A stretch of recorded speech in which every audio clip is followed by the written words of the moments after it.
Both incumbents for Jamestown City Council at large are touting their accomplishments during their tenures, but as our Matt Hummel reports, they're aware there's more work to be done if reelected.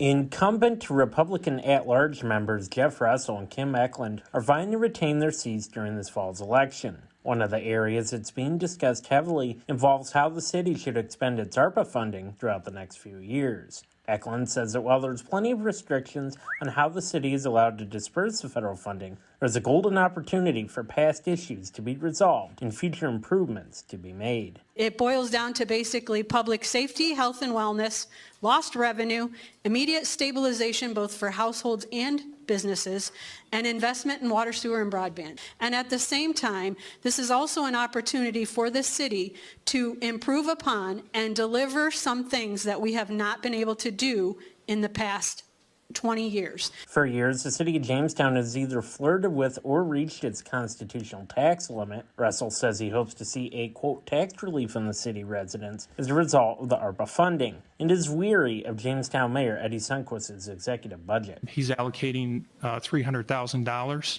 for possible reassessment in the city. The mayor's here tonight. I'll say this publicly, that I think if he reassesses the city of Jamestown and the citizens here, it's political suicide for him. We've already done that. People are paying a lot of tax money, and they don't want to see that again, especially the people that are buying houses right now.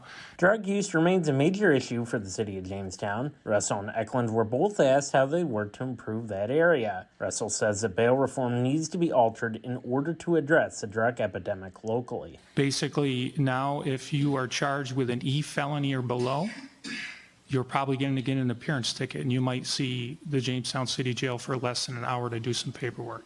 Eklund also says that bail reform is a large component to the drug problem in the city. We know it's a disease, but we also know it's a very strong, tough, and ever-growing issue, both for the users as well as law enforcement to combat. You add into that, and Jeff probably could speak more eloquently about this, but bail reform.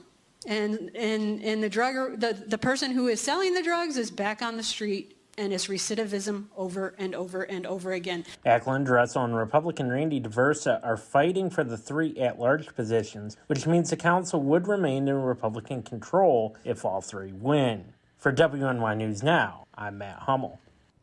Matt, thank you. We will carry live election night coverage breaking down the results next Tuesday when polls close. Our special coverage starts at 8 o'clock right here on WNY News Now and channel 716 on Roku.